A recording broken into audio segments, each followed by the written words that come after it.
Hey, what's up, everybody? Welcome to episode number 179 here on Season 1. And today we are getting into Acorns later and retiring. So this question comes from Hector Ortiz, and he asks, "Hello, Coach. I'm so excited for us. Sorry, let me read it again. Hello, Coach. I am so excited as soon as the IRA account comes out. You have to make a new video about the new platform. Yes, I plan to do so. I'm just waiting to get the email saying that I got selected to set up the account, and then I will make a video about the new platform. I have a question for you for your next video. If I sign up for a Roth IRA account, would I be able to retire in the future with IRA account Acorns later when I turn 60? So that's a great, a really, really good question. Honestly, just signing up for a Roth IRA account doesn't constitute retirement.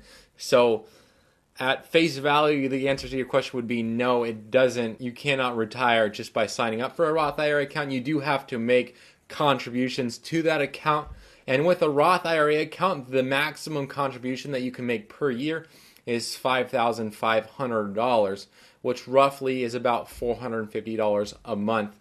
Give or take, it's a little bit more. I think it's like $458 and some change a month. And because I don't exactly know your age, which is kind of, is important when it comes to calculating compounding interest when you're going to be 60, I'm just going to safe to assume that you're 30 years old. I assume that you're probably younger, but just for the namesake, 30. And what I will do also is I will put in the comments the link to the compound interest calculator, and you can go in there and actually manipulate the numbers to see roughly what you'll have by the time that you'll be 60, as long as the market continues to act the way that it has for the past 100 years. So at a 5% return in 30 years, you would have your account size with putting in that $5,500 a year. You would have an account size of $383,684, and that year you would have accrued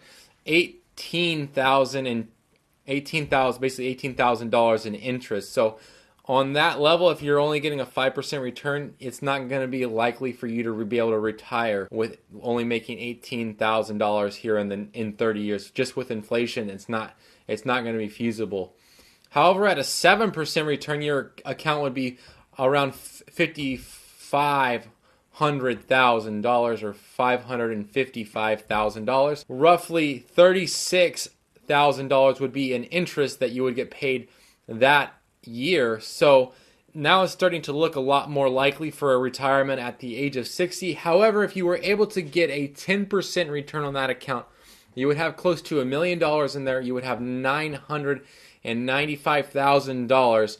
And the last year on that account, you would make $90,000 in interest. So at that point, I feel that you could retire as long as you didn't have as much expenses and as long as we don't have a hyperinflation on the actual dollar in the next 30 years or so. So basically what that means is that if you're 60 and you have a 5% return, it would be very hard for you to retire. However, at a 7 to 10% return, it would definitely be a lot easier to retire, especially at a 10% return.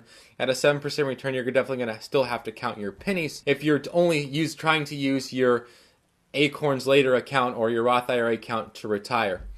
However, that's why I recommend trying to have a few different accounts where you save some money. But even though it seems out of reach, you have to take into consideration that in America, we do pay into Social Security, which when we retire, the way it may be 60 years old, 65 years old, we're going to start getting money that we've paid in.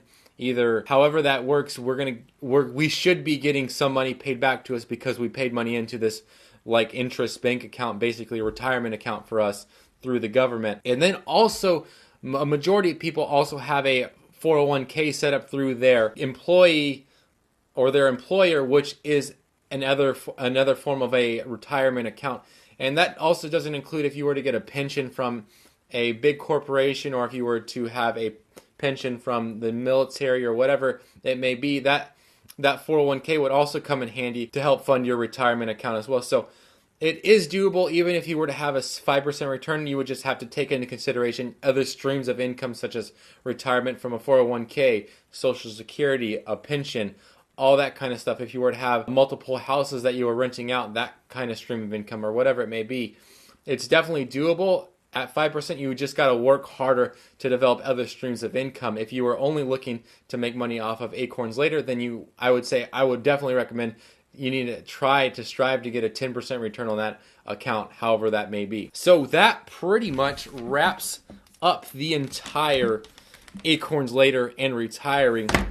I definitely expect my account on Acorns later to be around a 7%. That's just because of what my account has done with the regular Acorns account over the last year and a half. But let's go ahead and dive into the question of the day, which is what turns you on physically and what's your biggest turn off? Physically, I don't know. I don't want to dive into that. Let's not go there. And I've already answered that question about loving myself. And I've already answered that question. Well, I'm really getting into what was the last thing you bought? The last thing I bought was a whole bunch of wood at Home Depot because we're doing a craft fair here in 2 days, and so I've been sanding and that kind of thing. We make signs at craft fairs, and so that is what my other business is, and so I got to go out and buy product and that kind of thing to have it prepared and ready for Saturday. So that's what I did. That was the last thing I bought. I don't know why that's important, but anyways, if you guys have any questions regarding Stash, Acorns, Robinhood, as well as general investing advice, business, Etsy, coaching, post those questions down below, and I will try to get them on the next episode. And don't forget to subscribe up here and check out Acorns Recap November. Check out this other video right here. And as always, thank you for watching. I really appreciate it.